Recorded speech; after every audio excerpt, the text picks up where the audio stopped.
Bajo una colina cubierta de flores, coronada por una iglesia de cúpula amarilla, se esconde la construcción más grande jamás levantada por manos humanas en toda la historia del planeta. No hablamos de una pirámide de Egipto ni de un templo del sudeste asiático. Hablamos de México Central, de un lugar que millones de personas atraviesan cada año sin saber lo que pisan. Durante siglos, generaciones enteras subieron esa colina para rezar a una virgen católica, sin imaginar que caminaban sobre un templo indígena sepultado de manera deliberada. ¿Por qué una de las ciudades más sagradas de Mesoamérica terminó enterrada bajo piedra, cal y campanarios españoles? ¿Y por qué, en lugar de destruirla por completo, los conquistadores decidieron construir justamente ahí, en la cima, su propia casa de culto?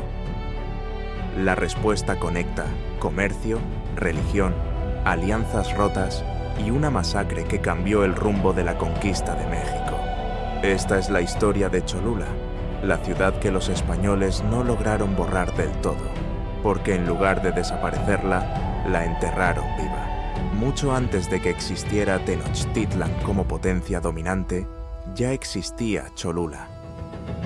Los primeros asentamientos en este valle, situado entre volcanes, se remontan a los últimos siglos antes de nuestra era, cuando pequeños grupos agrícolas comenzaron a organizarse alrededor de una fuente de agua confiable y una tierra fértil, protegida por la sombra de dos gigantes, el Popocatépetl y el Iztaccíhuatl.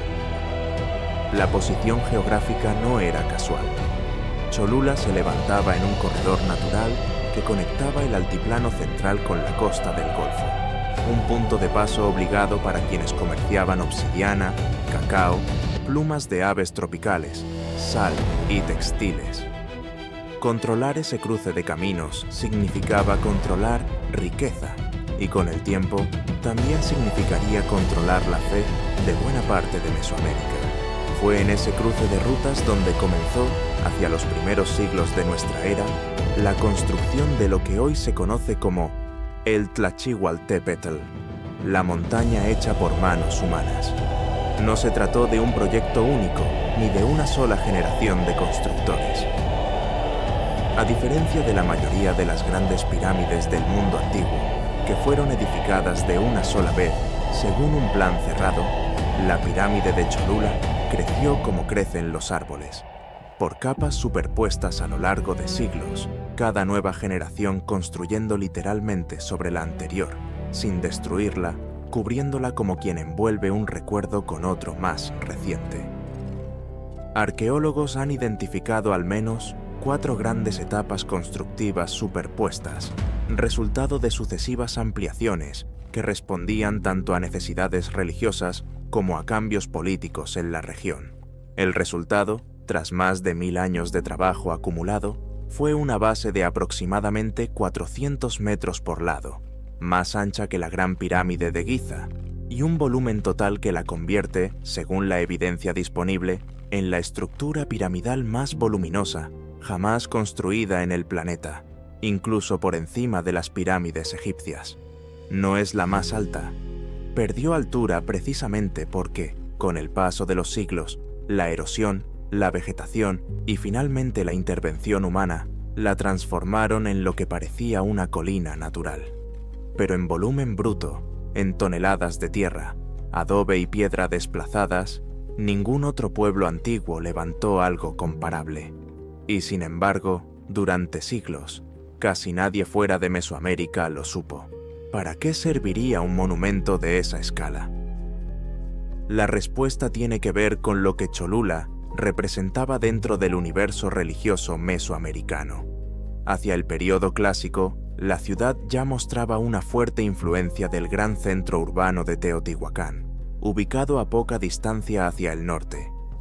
Esa influencia se percibe en la orientación de los edificios, en ciertos elementos decorativos y en patrones urbanos compartidos, aunque los especialistas coinciden en que Cholula desarrolló también una identidad propia, con una fuerte vocación religiosa que la distinguía de otros centros del valle. Mientras Teotihuacán proyectaba poder a través de su escala urbana y su fuerza económica, Cholula comenzaba a construir su prestigio como un lugar de culto, un santuario donde convergían peregrinos, mercaderes y sacerdotes de distintas regiones. El giro decisivo llegó siglos después, cuando grupos identificados por las fuentes como Olmeca Xicalaca y más tarde grupos de tradición tolteca chichimeca se establecieron en la región y transformaron profundamente el carácter de la ciudad. Hacia el siglo XII, Cholula dejó de ser simplemente un asentamiento próspero para convertirse en un centro religioso de alcance pan-mesoamericano, dedicado especialmente al culto de Quetzalcóatl, la serpiente emplumada, entendida en distintas tradiciones como dios del viento, de la sabiduría, del sacerdocio legítimo y del orden cósmico. Peregrinos llegaban desde regiones muy alejadas para rendir culto en la ciudad, y su templo mayor, levantado sobre siglos de construcciones anteriores, se convirtió en uno de los santuarios más venerados de todo el mundo indígena. Parte de ese prestigio religioso estaba directamente ligado a una figura central del pensamiento mesoamericano: Quetzalcóatl, entendido no solo como divinidad, sino también, en ciertas tradiciones, como título sacerdotal y como referencia a un gobernante legendario, Acatl Topiltzin, Quetzalcóatl, cuya historia de expulsión, exilio y promesa de retorno circulaba en distintas versiones por buena parte de Mesoamérica. Algunas tradiciones toltecas vinculaban a esta figura con Cholula, como uno de los lugares donde su culto se reorganizó tras la caída de Tula. Conviene ser cuidadoso aquí.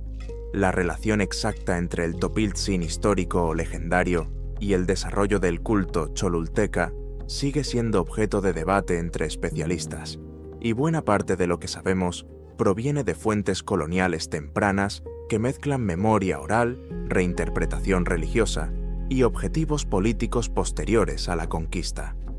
Lo que sí puede afirmarse con mayor seguridad es que, hacia el siglo XV, Cholula funcionaba como un centro de legitimación religiosa. Gobernantes de distintas ciudades mesoamericanas buscaban validar su autoridad a través de vínculos, reales o simbólicos, con el santuario cholulteca, de manera comparable a como otras tradiciones religiosas del mundo antiguo utilizaban santuarios centrales para legitimar el poder de gobernantes lejanos. Ese prestigio también se sostenía sobre una base más terrenal: el comercio. Cronistas españoles que acompañaron a Cortés describieron el mercado de Cholula como uno de los más grandes y mejor organizados que habían visto en toda la región, comparándolo en tamaño e importancia con los grandes mercados de Tenochtitlan. Por sus calles circulaban textiles finos, cerámica decorada, plumas de aves tropicales traídas desde tierras lejanas, cacao, sal, obsidiana trabajada y una enorme variedad de productos agrícolas. Esa combinación de santuario religioso y nodo comercial convertía a Cholula en un tipo de ciudad distinto a Tenochtitlan o a Tlaxcala, menos dependiente de la fuerza militar directa, más dependiente de su capacidad para atraer, mediante la fe y el intercambio, a gente de regiones muy distantes entre sí. Aquí aparece un detalle que muchas veces se pierde en versiones simplificadas de esta historia. Cholula no era, hacia la llegada de los españoles, una potencia militar comparable a Tenochtitlan o a Tlaxcala. Su poder era de otro tipo. Era un poder sagrado, diplomático y comercial. La ciudad estaba gobernada, según la evidencia disponible, por un sistema de doble jefatura, con dos autoridades que combinaban funciones religiosas y políticas, conocidas en las fuentes como Aquiach y Tlalchiach, encargadas de administrar tanto el culto como los asuntos de gobierno. Esta estructura reforzaba la idea de que en Cholula la legitimidad no se medía únicamente en guerreros o en tributo, sino en cercanía con lo divino. Ese prestigio religioso convivía, sin embargo, con una posición geopolítica delicada. Cholula se encontraba rodeada de potencias con intereses distintos.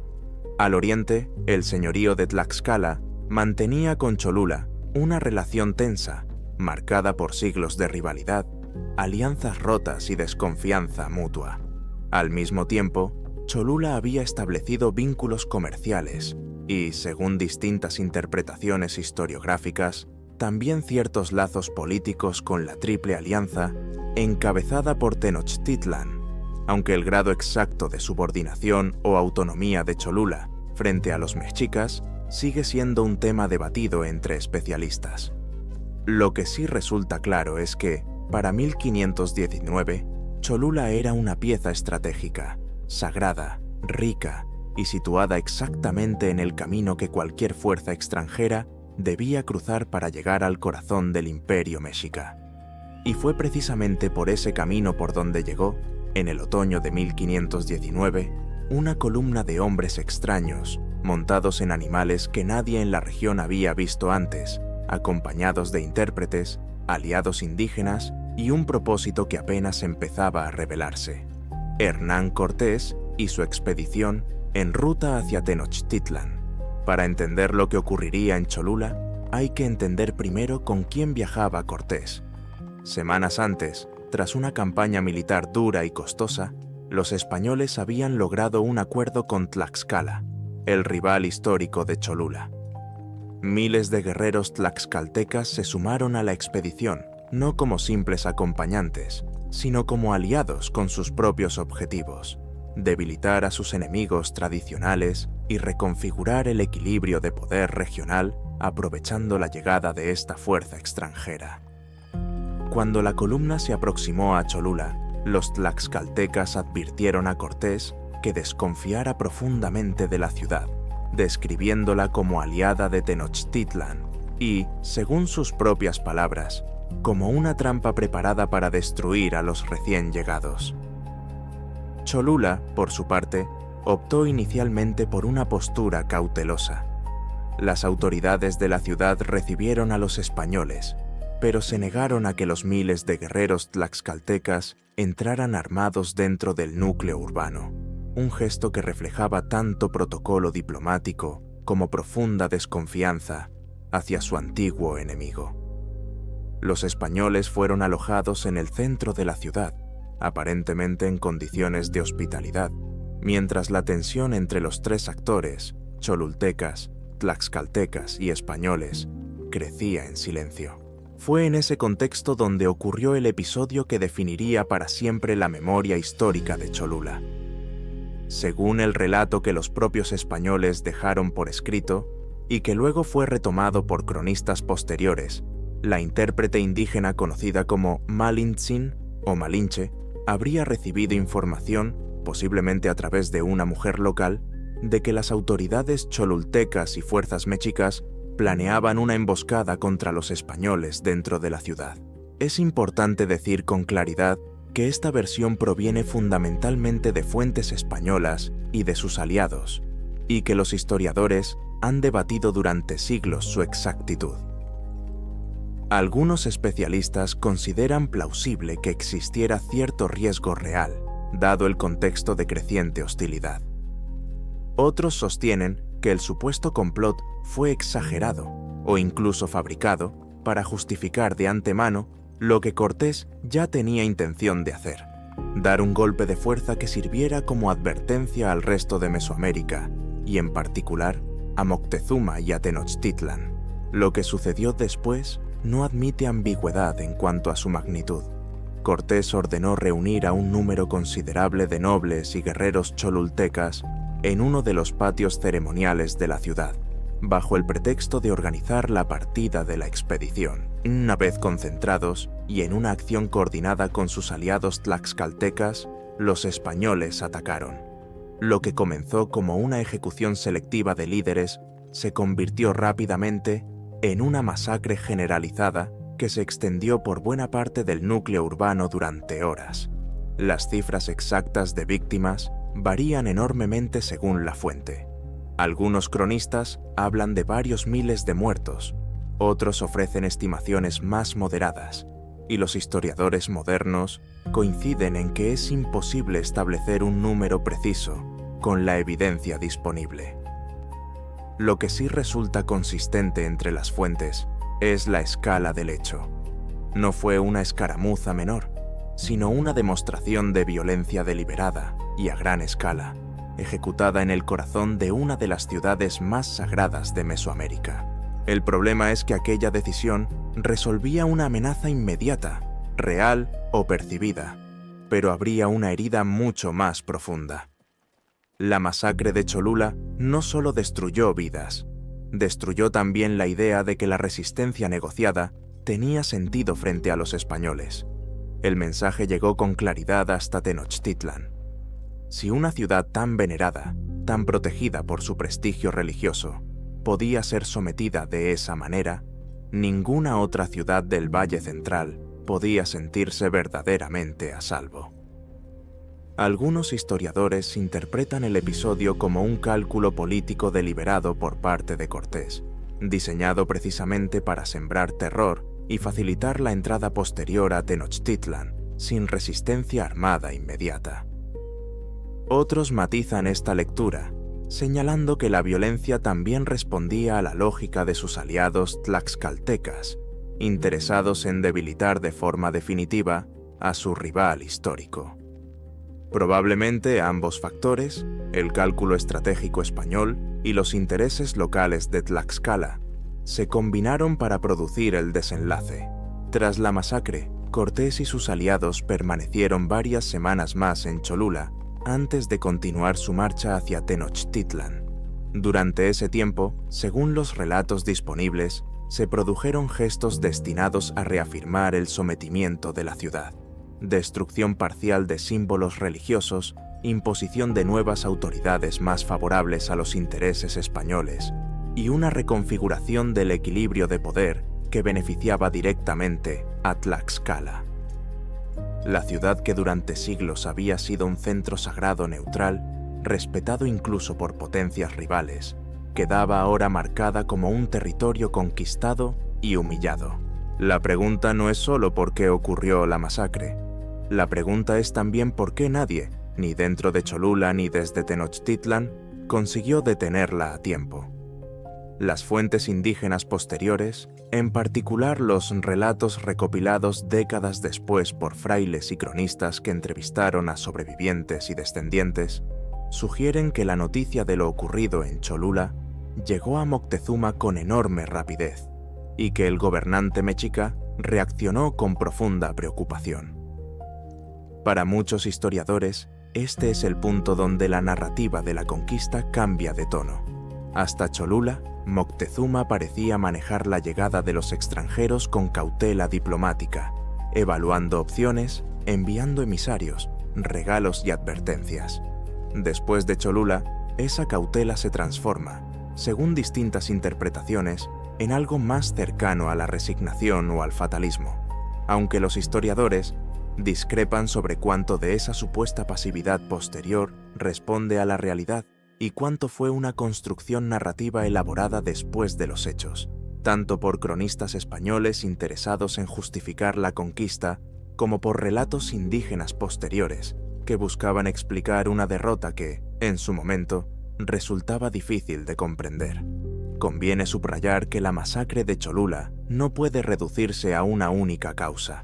Sostener que Cortés actuó exclusivamente por cálculo frío o sostener que actuó exclusivamente por miedo a una emboscada real simplifica un episodio donde probablemente se combinaron varios factores: la información, cierta o exagerada, sobre un posible ataque, la presión y los intereses de los aliados tlaxcaltecas, decididos a debilitar a su rival histórico, la necesidad estratégica de Cortés de proyectar fuerza antes de enfrentar directamente al núcleo del poder mexica, y, no menos importante, la lógica de una expedición que ya había normalizado el uso de la violencia extrema como herramienta de negociación política. Ninguno de estos factores anula a los demás. Juntos ayudan a explicar por qué una ciudad conocida, sobre todo por su prestigio religioso, terminó siendo escenario de uno de los episodios más violentos de toda la campaña de conquista. Pero la historia de Cholula no terminó en la violencia de 1519. Lo que vino después es, en muchos sentidos, igual de revelador. Con la consolidación del dominio español en las décadas siguientes, la corona y la Iglesia católica emprendieron en toda la región una estrategia sistemática de sustitución religiosa. Donde existía un templo indígena poderoso, con frecuencia se erigía encima o al lado una iglesia cristiana, buscando canalizar hacia el nuevo culto la devoción que antes se dirigía al antiguo. Cholula, con su santuario dedicado a Quetzalcóatl y su enorme prestigio como centro de peregrinación, era un objetivo evidente para esta estrategia. Sin embargo, el Tlachihualtépetl planteaba un desafío distinto al de un templo convencional. No se trataba de un edificio que pudiera derribarse con facilidad, sino de una montaña artificial de dimensiones colosales, cubierta ya en buena parte por vegetación y erosión tras siglos de abandono parcial de sus niveles superiores. En lugar de intentar desmontarla por completo, una tarea prácticamente imposible con la tecnología de la época, las autoridades coloniales optaron por una solución más simbólica y, en cierto sentido, más eficaz: construir directamente en la cima de la colina una iglesia dedicada a la Virgen de los Remedios, consagrando así visualmente el nuevo poder religioso sobre el antiguo, sin necesidad de excavar ni remover la montaña completa. Esa decisión, aparentemente práctica, tuvo consecuencias que sus autores probablemente no imaginaron. Al no destruir la pirámide, sino simplemente cubrirla y coronarla, los españoles preservaron, sin buscarlo, buena parte de la estructura original bajo capas de tierra, piedra y vegetación.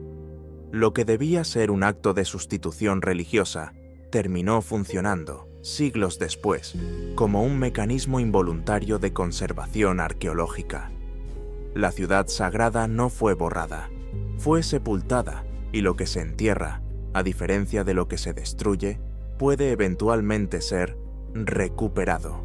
Durante los siglos coloniales, la colina de Cholula, ya conocida popularmente solo como eso, una colina con una iglesia en la cima, se convirtió en un lugar de culto mariano intenso, con procesiones, fiestas patronales y una devoción profundamente arraigada entre la población indígena y mestiza de la región. A su alrededor, la traza urbana colonial impuso decenas de pequeñas iglesias y capillas repartidas por los antiguos barrios de la ciudad, una densidad de templos que sorprendió incluso a los propios cronistas de la época, y que algunos investigadores interpretan como un intento adicional de saturar simbólicamente un territorio que seguía siendo percibido, incluso generaciones después de la conquista, como un espacio de especial intensidad religiosa. Resulta significativo que, según diversas interpretaciones antropológicas, ciertas prácticas y fechas rituales asociadas al culto de la Virgen de los Remedios conservaron ecos de calendarios y sensibilidades religiosas prehispánicas, en un proceso de sincretismo que no fue impuesto de manera uniforme, sino negociado, capa por capa, generación tras generación, de forma muy similar a como la propia pirámide había crecido siglos antes. La verdadera dimensión de lo que realmente se ocultaba bajo la colina permaneció, en gran medida, fuera del conocimiento científico moderno hasta bien entrado el siglo XIX y, sobre todo, el siglo XX. Las primeras exploraciones documentadas comenzaron a finales del siglo XIX, pero fue a partir de la década de 1930 y con mayor intensidad desde mediados del siglo XX, cuando arqueólogos mexicanos emprendieron un proyecto sistemático de excavación de túneles hacia el interior de la estructura. Con el tiempo, esos túneles alcanzarían una extensión combinada de varios kilómetros, convirtiéndose en una de las redes de exploración interna más extensas jamás realizadas dentro de una pirámide en cualquier parte del mundo. Lo que esos túneles revelaron confirmó lo que las fuentes históricas y la lógica geográfica ya sugerían. Bajo la colina no había una simple elevación natural, sino sucesivas plataformas, escalinatas, muros decorados y restos de al menos 4 grandes fases constructivas superpuestas, algunas de ellas con pinturas murales notablemente conservadas gracias, precisamente, a haber quedado selladas durante siglos. Entre los hallazgos más citados se encuentra el llamado Mural de los Bebedores, un friso que representa una escena de consumo ritual de pulque, la bebida fermentada de agave asociada a ceremonias religiosas y a distintas divinidades del panteón mesoamericano. La conservación de estas pinturas, protegidas del sol, la lluvia y la intervención humana directa durante siglos, gracias precisamente al sepultamiento de la estructura, ofrece hoy a los investigadores una ventana excepcionalmente nítida hacia prácticas rituales que en otros sitios se perdieron por completo debido a la exposición y al deterioro. La arqueología permitió reconstruir, con matices que siguen siendo objeto de investigación y debate, la secuencia de ampliaciones que habían convertido a Cholula en la estructura piramidal más voluminosa del planeta. Cada nueva fase constructiva, según la evidencia disponible, parece haber respondido no solo a necesidades religiosas internas, sino también a la llegada de nuevos grupos políticos que buscaban dejar su propia huella sobre el santuario, sin destruir del todo lo que sus predecesores habían construido. En ese sentido, la pirámide misma puede leerse como un documento físico de sucesivas negociaciones de poder, capa sobre capa, mucho antes de que llegara la capa española. Hoy, la relación entre la Iglesia de los Remedios y la pirámide que la sostiene se ha convertido en uno de los símbolos más citados, dentro y fuera de México, sobre la superposición de mundos que define a buena parte de la historia religiosa del país. Miles de visitantes suben cada año la misma colina que antes recorrían peregrinos indígenas, entran a una iglesia católica activa y solo al bajar, a través de los túneles arqueológicos habilitados para visita, comprenden que caminaron literalmente sobre capas de historias superpuestas: culto indígena, conquista, violencia, sincretismo y fe colonial, todo comprimido en la misma masa de tierra y piedra. Cabe señalar, con la prudencia que exige el tema, que buena parte del debate historiográfico sobre Cholula no gira únicamente en torno a la masacre de 1519, sino también en torno a cómo interpretar el papel de la ciudad en el sistema político mesoamericano previo a la conquista, y hasta qué punto su prestigio religioso operaba de forma independiente o subordinada frente a Tenochtitlan. Estas discusiones siguen abiertas, y cualquier narrativa que presente una única explicación cerrada, como verdad definitiva, simplifica en exceso una realidad que, como suele ocurrir en la historia mesoamericana, era mucho más compleja que un simple relato de buenos y malos. Lo que sí resulta innegable es el peso simbólico del lugar. Cholula representa, quizás mejor que ningún otro sitio en México, la manera en que el poder colonial no siempre buscó borrar por completo lo que encontraba, sino reordenarlo, cubrirlo y ponerse literalmente encima. La pirámide no desapareció, fue convertida en cimiento. El culto antiguo no desapareció del todo, fue reinterpretado bajo nuevas formas. Y la memoria de la masacre no desapareció tampoco. Quedó registrada en crónicas, discutida por generaciones de historiadores y convertida en advertencia sobre lo que ocurre cuando la diplomacia se rompe entre potencias desiguales. En última instancia, Cholula obliga a repensar una idea simple pero poderosa: que la conquista de México no fue solamente un proceso de destrucción, sino también, de manera menos visible, un proceso de sepultamiento. Ciudades, templos, calendarios y creencias no siempre fueron arrasados hasta desaparecer. Muchas veces fueron cubiertos, capa sobre capa, hasta quedar ocultos a plena vista, esperando, como esta pirámide bajo su colina de flores y campanas, a que alguien decidiera finalmente excavar hacia abajo para entender lo que realmente sostiene el suelo que pisa. Antes de irte, déjame una historia en los comentarios. Una ciudad perdida, un misterio antiguo, una civilización olvidada o un evento que nadie explica del todo. Las mejores ideas pueden convertirse en próximos videos. Y si quieres seguir explorando la historia que casi nadie cuenta, deja tu like y suscríbete.